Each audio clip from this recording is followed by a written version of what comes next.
everyone, my name is Omara Castillo, and welcome to Louis Entrepreneurs, a series dedicated to stories about entrepreneurship in our Louis community. And today we are joined by Kaylee Follett, who is our special guest from her secondhand shop called DoubleTake.Shop.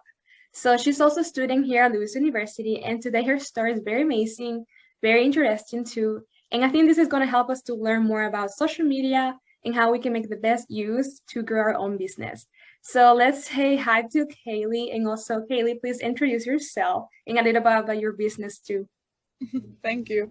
Well, I'm Kaylee Follett. I'm a senior now at Lewis University, studying both marketing and digital marketing.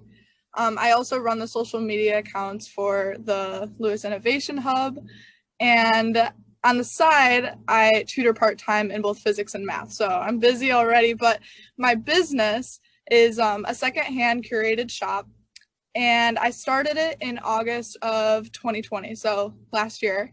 Mm-hmm. Basically, I just resell clothing, and the reason I'm being interviewed about social media growth is because by January of this year, I actually hit 2,000 followers. So it was a short span of growth where I just focused on growing my account. Yeah. That's pretty cool. Thank you. So I love shopping, especially online. And when I was just looking at your website, I was like, this is pretty cool. But to me, it's very new to hear curated secondhand shop. So what is exactly a curated secondhand shop? Yeah, so what curated means is that it's basically handpicked. At a normal thrift shop like Goodwill, Savers, or let's see, what else is there? Salvation Army. They basically take all donations and they put almost everything on the shelves, versus what I do is I pick through secondhand clothes and I choose what I want to sell or what I think my buyers would want to buy from me. Okay. Yeah. Interesting. That's pretty cool. And how do you come up with this idea? I have always loved thrift shopping. I've always liked shopping secondhand. One, because it's better for the environment, but also because it's less pricey. But in 7th grade, I think it was, I had the idea to sell clothes. I was like, that's what I'm going to do when I grow up. I'm just going to sell clothes. Didn't ever take it seriously. I just thought it was a fun idea. Yeah. And then this year, I ran into a YouTube video of somebody who sold on Instagram, and I was like, I could totally do that. I love social media.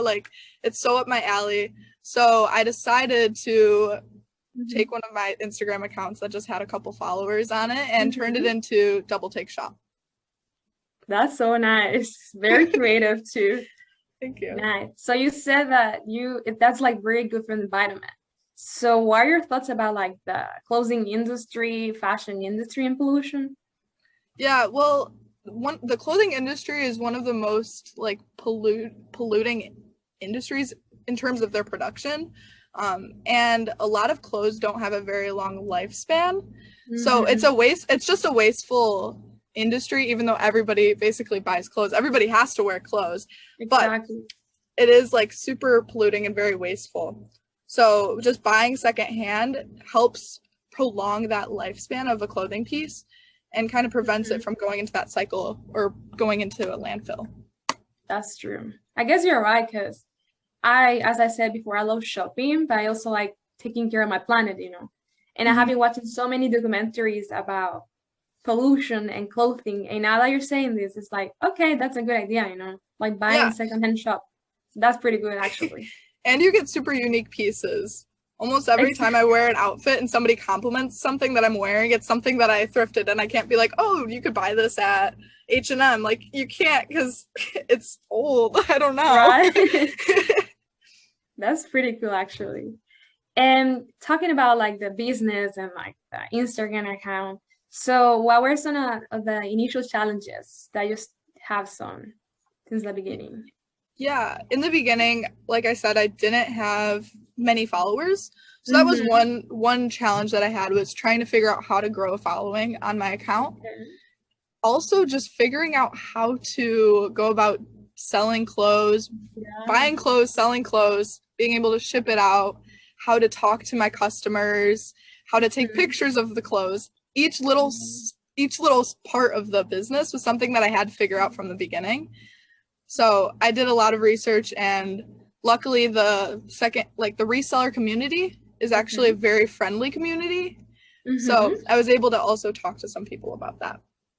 That's nice. That's nice. So you're selling clothes on Instagram. So it means that your customers are the followers. So who exactly are your customers? Most of my customers are girls, and most of them also fall into the college age group. So a lot of people like me and like you. But I do have some male followers, and actually I sell also outside of Instagram. So I sell also on Depop, Mercari, and Poshmark. So some of those followers or some of those people don't fall into that age group, or some of them are males as well. But most of them I would say are college age groups. And within that age range right now, something that's very popular for them is like 90s fashion. So a lot of times what I'm selling to them is 90s fashion clothes. Oh, I see. So that's the style of clothing you sell the most? Yeah, like that's mostly what I sell. That's nice, I guess. I mean, fashion is just everywhere now, so that's pretty cool. Yeah. So now let me just ask you a little bit about like business and like some stuff that I think we should learn from like using social media and selling clothes. So what social media platforms like do you use most, and also what engagement methods do you use to start your business and also grow your followers and everything? Yeah. Well, I use mainly Instagram, obviously. I did have Facebook for a while, but I just found that most of my target market wasn't using Facebook, so it didn't really serve much of a purpose for me at the time. So I mostly use Instagram, and the way I gained a following, like I said, because that whole first 6 months was just trying to grow, I guess, was by reaching out to that reselling community. They were a really good resource for me, because not only did they give me advice on how to do my business, but they also were willing to say, hey, let's shout each other out. Let's make group chats where we all support each other's accounts. If you make a new post, like, I want to help you promote it if you promote mine. So I found them to be super helpful and super supportive. Not every business is going to have that supportive community. But I did find that. And I found also running giveaways with those accounts was another way to gain a following and to build engagement. In addition, just being super active on those accounts, on my account at least, being able to post daily on my story, post interactive posts on my grid, because Instagram's a very nice platform for engagement. Not only can you engage with a post that's being posted on a grid, they also have stories, there's IGTV, now there's Reels, there's a whole lot that that followers can find. Live videos, exactly. So there's so much to engage with. So making your content engaging is something that is like helpful for pushing your account and gaining followers and just being able to be part of that community. Yes, I think like what you're saying sounds so similar to me, because one time I was just doing my own research about like social media to grow my own followers. And I realized there's like engagement groups. So I was like, what is this engagement group? So it's like kind of like a community to help each other grow. So that's kind of nice when you're like starting your own account. Yeah, and that's exactly what those reseller groups were. We would make a group chat and we'd say, hey, everybody follow each other, and if you need me to support something, like, as long as it's like a two-way streak, right? Like, we're helping each other out. Exactly. Yeah.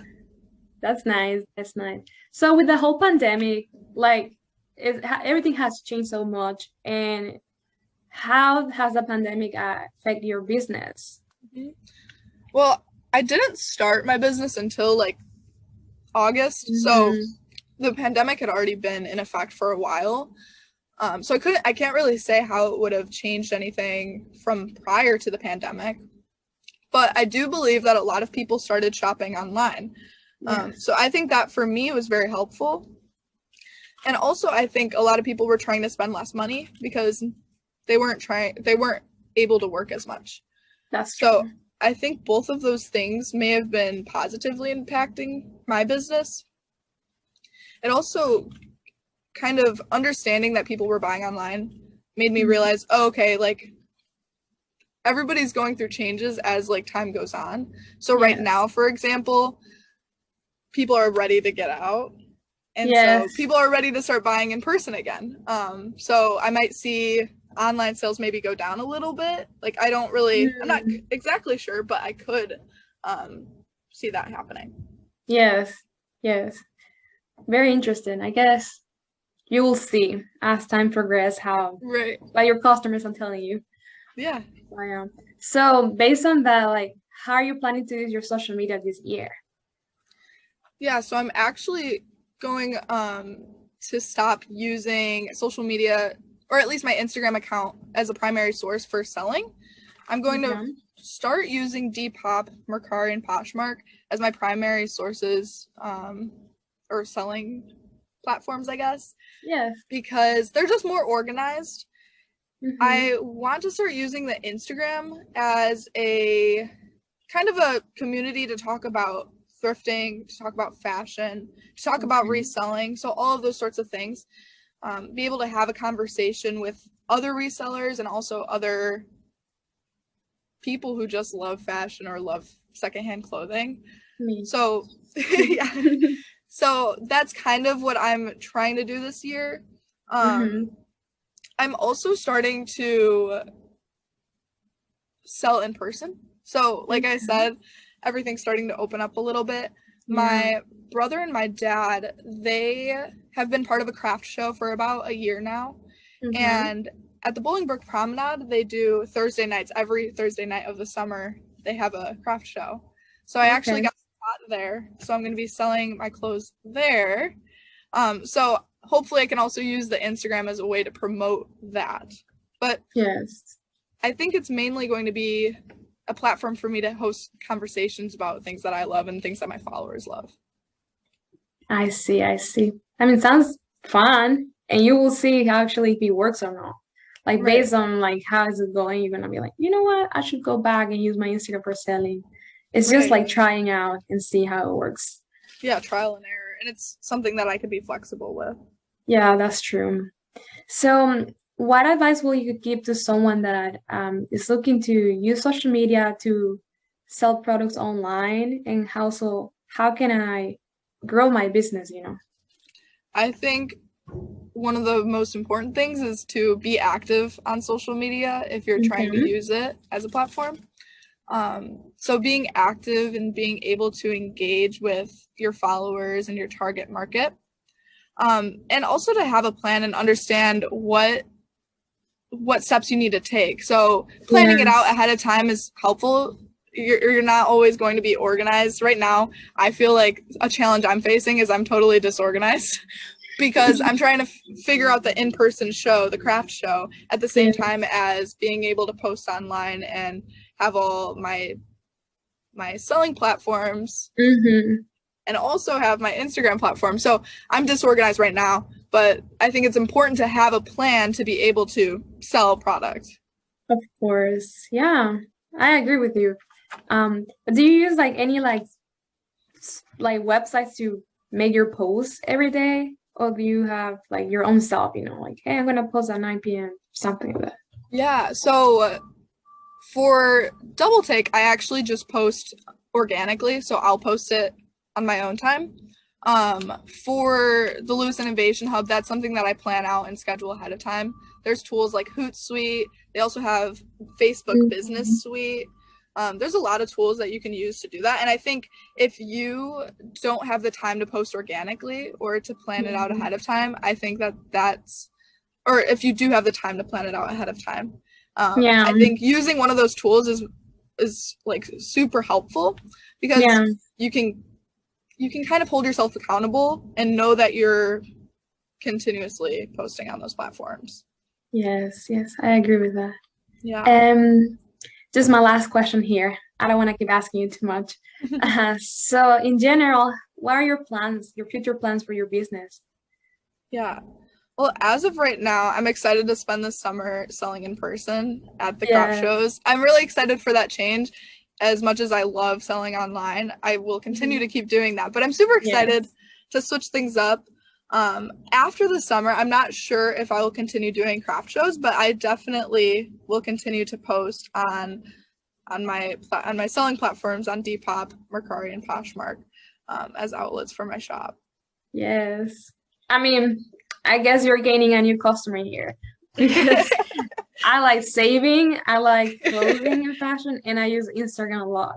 So Check, you got check, me here. and check. Yes. So I think that's everything for today. So thank you everybody who has been watching us, and please, if you wanna also join us again for the next episode. And thank you so much also for Kaylee Follett and sharing a lot of really good information. Personally, I learned a lot, and I think she also gained a new customer here. So thank you so much for that. And also, if you're thinking about like starting your own business, or you have a really good idea and you want to actually like make something of that, please also check the hub, Innovation Hub, and also subscribe to our YouTube channel and be here for more information. And thank you everybody, and have a great day also.